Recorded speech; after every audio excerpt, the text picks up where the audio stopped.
आदाब नाजरीन, कश्मीर न्यूज में आप सभी का खैर मकदम। मैं हूं सैयद अहमद जीलानी। पहले हेडलाइंस। बडगाम के चाडोरा इलाके में हुए एनकाउंटर के दौरान एक मिलिटेंट जिंदा गिरफ्तार, पुलिस ने अहम कामयाबी से किया ताबीर।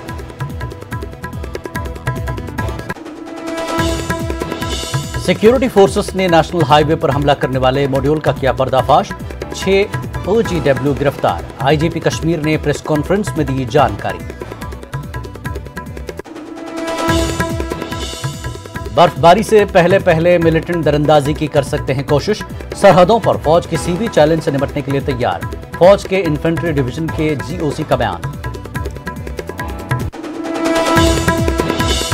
जम्मू कश्मीर में कोरोना वायरस के 697 नए मामले, गुज़श्ता 24 घंटों में 8 मजीद अमवात, 838 मरीज हुए सेहतियाब।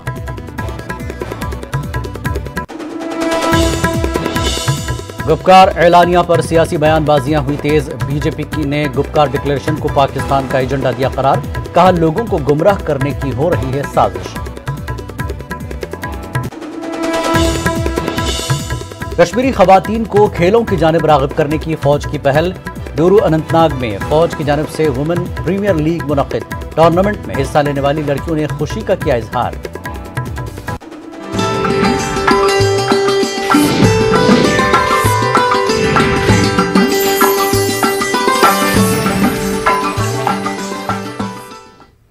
और खबरें तफसील से। जिला बडगाम के चाडोरा इलाके में आज सिक्योरिटी फोर्सेस और मिलिटेंटों के दरमियान इनकाउंटर हुआ। यह इनकाउंटर चाडोरा के नागाम इलाके में हुए हैं।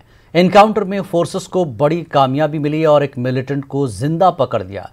SSP बडगाम अमुद अशोक नागपुरी इसकी जानकारी दी। उन्होंने कहा कि मिलिटेंट के कब्जे से AK-47 भी बरामद की गई। उन्होंने ये भी बताया कि पकड़े गए मिलिटेंट का ताल्लुक 3 रोज कबल भागने वाले SPO से था। पकड़े गए मिलिटेंट की शनाख्त चाडोरा के जहांगीर अहमद भट्ट के तौर पर हुई है, जो हाल ही में मिलिटेंट सफ़ों में शामिल हुआ था। एनकाउंटर के दौरान दूसरा मिलिटेंट SPO अल्ताफ हसन फरार होने में कामयाब हो गया। मिलिटेंट को स्पॉट किया गया था। इस खबर को मिलते ही पुलिस, आर्मी और CRPF की जॉइंट पार्टीज़ ने जो है इलाके को कॉर्डन किया। ड्यूरिंग कॉर्डन जो छुपा हुआ मिलिटेंट था उसने हमारी फोर्सेस पे फायर किया है और फोर्सेस ने लेकिन बहुत ही रिस्ट्रेंट दिखाते हुए मिलिटेंट को सरेंडर करने की अपॉर्चुनिटी दी। ड्यूरिंग दिस हमारे बहादुर जवानों ने, पुलिस के, आर्मी के, CRPF ने बड़ी हिकमत से जो है ये फायर करता हुआ मिलिटेंट जिंदा पकड़ा है। उससे जो है एक AK-47 राइफल भी बरामद हुई है। आगे की चाडोरा में सिक्योरिटी फोर्सेस ने मिलिटेंटों को खुद सुपुर्दगी करने की तरगीब दी थी। राष्ट्रीय राइफल्स के जवानों ने मिलिटेंटों से अपील की थी कि वो खुद को फोर्स के हवाले कर दें। इस दौरान जहांगीर ने सिक्योरिटी फोर्सेस की बात मानकर सरेंडर किया। तस्वीरों में आप देख सकते हैं कि जहांगीर के चचा कितने खुश दिखाई दे रहे हैं और सिक्योरिटी फोर्सेस का रवैया किस कदर इत्मीनान बख्श है। सिक्योरिटी फोर्सेस के जवान भी जहांगीर की हौसला अफजाई कर रहे हैं। अपना हथियार फेंक दे, हाथ ऊपर कर, बाहर सरेंडर कर दे। मैं आश्वासन देता हूं आपको कुछ नहीं होगा।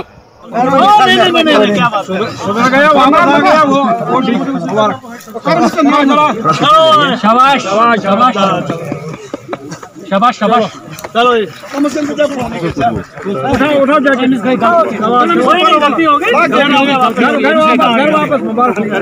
आ जाओ जनाब। अपने लड़के को बताना बहुत नेक का काम किया है अभी, ठीक है ना। पहले की सारी गलती SP साहब से हमने रिक्वेस्ट किया है इसकी माफ करें, ठीक है, लेकिन इसको आगे नहीं निकलने देना। सब निकलेगा फिर मेरी लाश होगी पहले। नहीं, कोई लाश से निकलेगी, कोई बात नहीं। घर से निकली पहले मेरी लाश। मैं तो चाचा इसका। हम भी यहाँ लाश उठा के खुद नहीं होते, कोई नहीं साहब भी नहीं। मुबारक हो, मुबारक हो, मौलवी साहब मुबारक हो।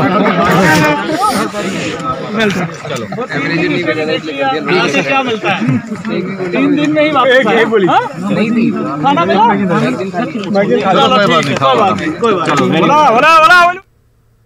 श्रीनगर में मिलिटेंटों के 6 मददगार पकड़े गए। पुलिस ने 6 गाड़ियां भी जब्त कर ली। बताया जा रहा है कि ये गाड़ियां और मोटरसाइकिलें मिलिटेंटों के ज़रिए इस्तेमाल थीं।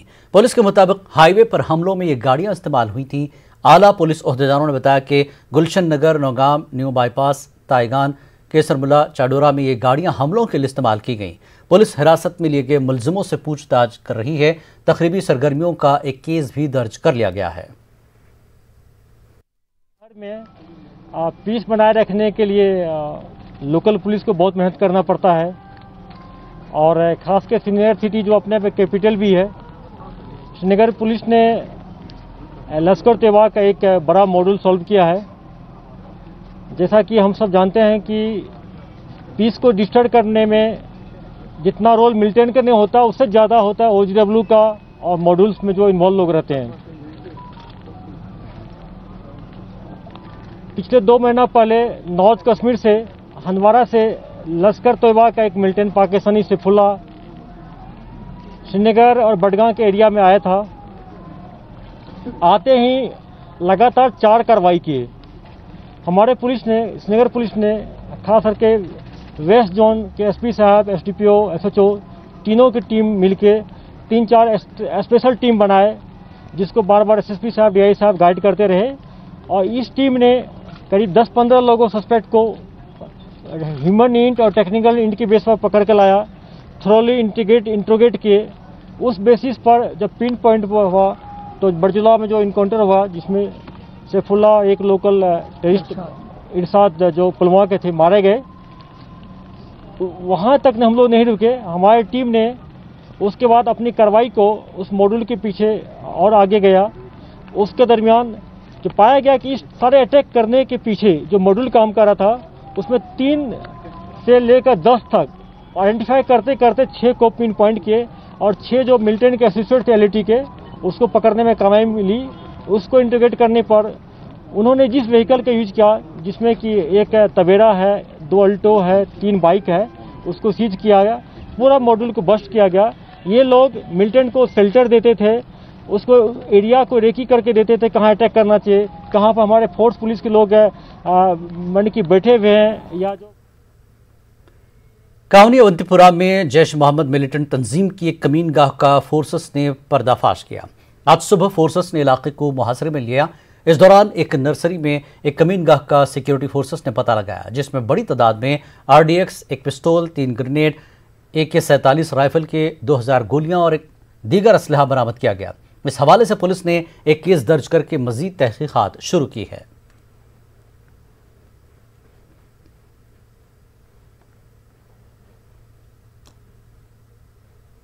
सरहदों पर फौज किसी भी चैलेंज से निपटने के लिए तैयार है। बर्फबारी से पहले मिलिटेंट दरअंदाजी की कोशिश कर सकते हैं, लेकिन पाकिस्तान की हर कोशिश को नाकाम बना दिया जाएगा। इन बातों का इजहार फौज के GOC infantry division Amarjit Singh Ojhla ने किया है।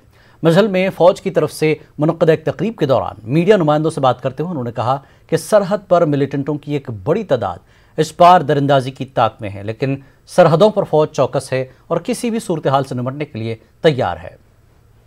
नहीं चाहते कि भाई लोकल जो यहाँ का आवाम के बीच में से हमारी जो लोकल कश्मीरी हैं उनमें से कोई मिलिटेंट बने। अगर वो बनता है तो वो हमारे लिए जो है थोड़ी सी दिक्कत वाली बात है।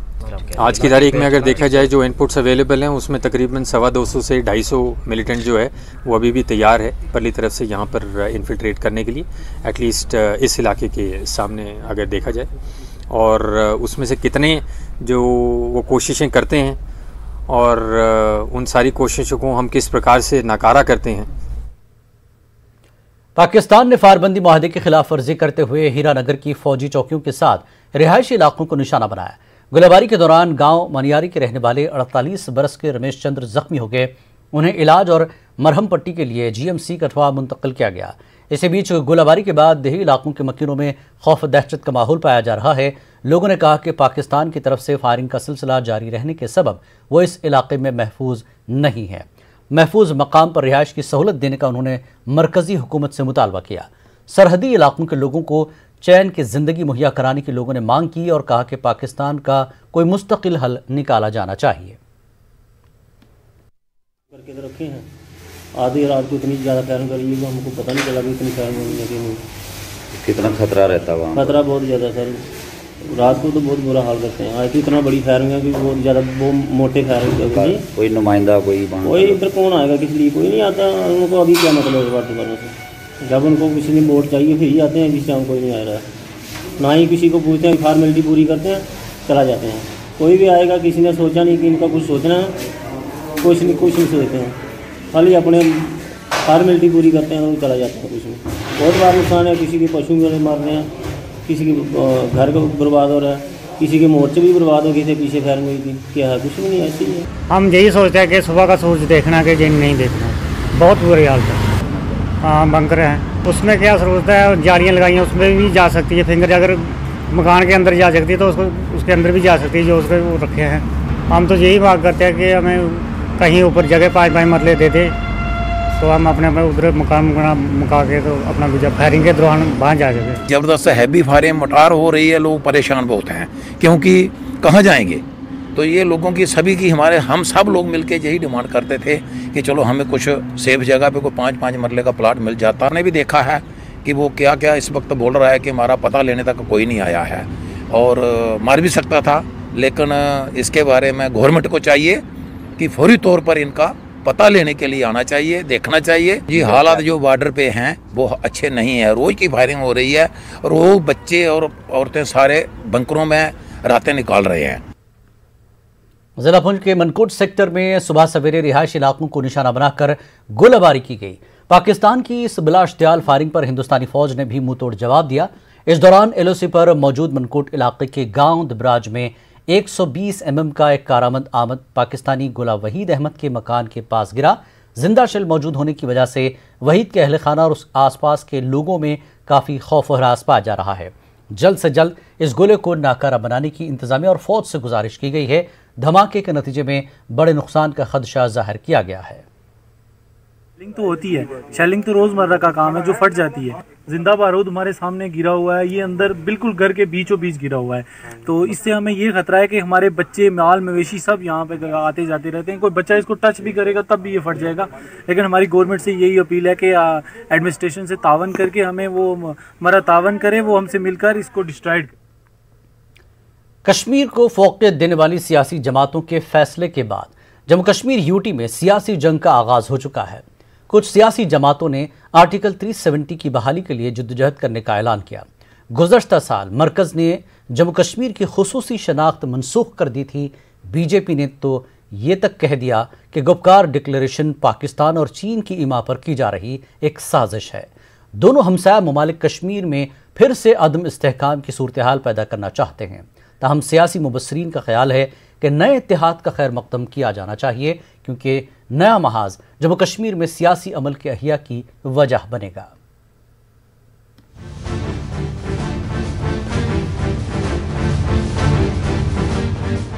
इन लीडरों की यह सियासी मजबूरी ही कहिए कि इन्हें अपने सियासी इख्तलाफात से इज्तनाब करना पड़ रहा है। ये लोग एक साथ बैठकर एक बहुत ही हसास मौजू पर तबादला ख्याल कर रहे हैं। आर्टिकल 370 की बहाली के उमूर में पेशकदमी के बारे में इन लीडरों ने गौर ख़ौस किया। जम्मू कश्मीर नेशनल कॉन्फ्रेंस और पीपल्स डेमोक्रेटिक पार्टी को ये अच्छी तरह मालूम है कि अगर अब वो हाथ नहीं मिलाएंगे तो उनकी सियासी किस्मत और मफादात पूरी तरह से तबाह हो जाएंगे, क्योंकि खुसूसी हैसियत का मसला जम्मू कश्मीर के अवाम के जहनों में जज्बाती तौर पर छाया हुआ है।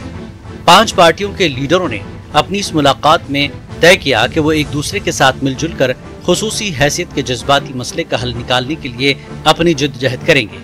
इस ज़मन में People's Alliance for Gupkar Declaration के नाम से एक मुत्तहदा महाज कायम किया गया है। जम्मू कश्मीर की रियासत की हैसियत की बहाली के लिए इन लीडरों ने काम करने का अज़्म किया। इस पेशरफ्त का खैर मकदम करने वालों में सिर्फ कश्मीरी लीडर ही शामिल नहीं है। जम्मू से ताल्लुक़ रखने वाले एनसी और पीडीपी लीडरान भी इस इत्तेहाद के फैसले को सही ठहरा रहे हैं और हरीफ जमातों के एक दूसरे से हाथ मिलाने के फैसले की हिमायत में जवाब पेश करते नजर आ रहे हैं। हम कहते हैं कि जो वादे आपने कहे थे कि 370 तोड़ने के बाद हम जम्मू कश्मीर रियासत के अंदर रोजगार दे देंगे, टूरिज्म दे देंगे, डेवलपमेंट करेंगे, बिजनेस करेंगे, ये करेंगे, वो पता नहीं कितने प्रोजेक्ट दे देंगे, वो कुछ नहीं हुआ। अगर कुछ नहीं हुआ तो मैं फिर कहता हूं कि 370 तोड़ा क्यों। हम उसी बात को कहते हैं कि जब हमारा 370 था तब हम बड़ी डेवलप रियासतों में आते थे। आज जम्मू कश्मीर रियासत के हालात क्या हैं, इसलिए वो हम कह रहे हैं कि 370 जो स्पेशल स्टेटस बाकी स्टेटों के पास है और जैसे बाकी स्टेटें नहीं मांग रही हैं, उसी बुनियाद पे हम कहते हैं कि हिंदुस्तान के आइन के नीचे रह के हम ये डिमांड मांग रहे हैं। दूसरी जानिब बीजेपी ने एनसी और पीडीपी के साथ साथ अपोजिशन पार्टियों को निशाना बनाने का मौका नहीं छोड़ा है। जम्मू कश्मीर में पार्टी चीफ रविंद्र रैना ने दावा किया कि ये इत्तेहाद इख्तिदार पर कब्जे के ख्वाहिशमंदों का इत्तेहाद है जो आम कश्मीरियों को मुल्क के खिलाफ वरगला रहे हैं। रविंद्र रैना ने मजीद ये भी कहा कि इत्तेहाद में शामिल तमाम पार्टियां दहशतगर्दी, अलहदगी पसंदी और जम्मू कश्मीर में पथराव के हक में हैं। पिछले 1 साल से कश्मीर के हालात नॉर्मल हैं और ये लोग एक षड्यंत्र करके कश्मीर के हालात खराब करना चाहते हैं। कल तक जो लोग एक दूसरे की शक्ल देखना पसंद नहीं करते थे, आज कंधे से कंधा मिलाकर अगर बैठे हैं तो ये षड्यंत्र नहीं तो क्या है। फारूक अब्दुल्ला के बयान सुनिए, महबूबा मुफ्ती के बयान सुनिए।